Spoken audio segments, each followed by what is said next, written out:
ইতিমধ্যে মাননীয় মন্ত্রী মহোদয় পরিদর্শন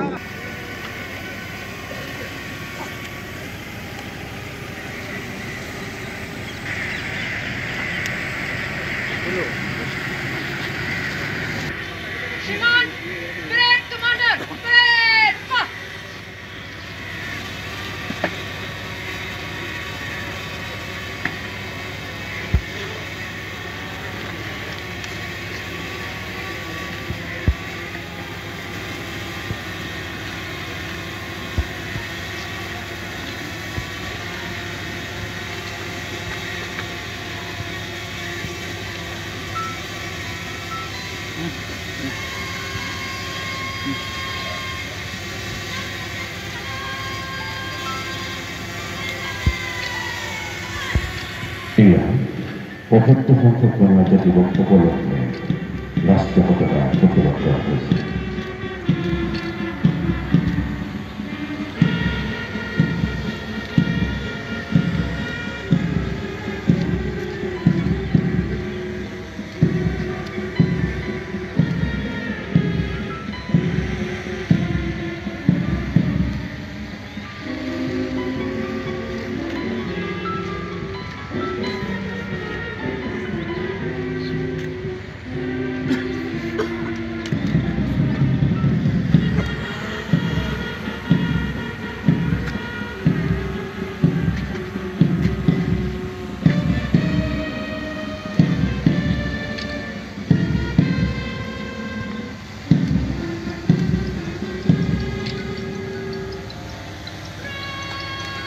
গণরাজ্য দিবস উপলক্ষে গোলাঘাটত আয়োজিত আজিৰ এই চৰকাৰী কাৰ্যসূচীত অতিথিসকল, আমাৰ অতিকে শ্ৰদ্ধাৰ মুক্তিযোদ্ধাসকল, শ্ৰদ্ধাৰ জ্যেষ্ঠ নাগৰিকসকল, জিলা প্ৰশাসনৰ বিষয়া কৰ্মচাৰীসকল, বিভিন্ন চৰকাৰী বিভাগৰ বিষয়া কৰ্মচাৰীসকল, সাংবাদিক বন্ধুসকল আৰু প্ৰধান শ্ৰদ্ধাভাজন ৰাইজ, আমাৰ স্বাভিমান আৰু পবিত্ৰ ত্ৰিৰংগা পতাকাৰ তলত আপোনালোক সদৌতিলৈ ৭৫ সংখ্যক গণৰাজ্য স্নেহ আৰু ওলগ জনাইছোঁ। এই শুভ মুহূৰ্তত আমাৰ সংবিধানখন দি থৈ যোৱা এই গণৰাজ্যৰ প্ৰতিষ্ঠাপক পিতৃপুৰুষসকলক শ্ৰদ্ধাৰে স্মৰণ কৰিছোঁ।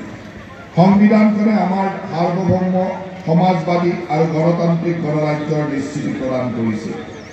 ত্যাগ আৰু সংগ্ৰামৰ আধাৰত আত্ম অধিকাৰৰ লাভৰ যোগেদি উত্তৰণৰ বাট মুকলি কৰা আজিৰ এই পবিত্ৰ দিনটোত জাতিৰ পিতা মহামানৱ মহাত্মা গান্ধীক শ্ৰদ্ধাৰে স্মৰণ কৰিছোঁ। দেশৰ স্বাধীনতা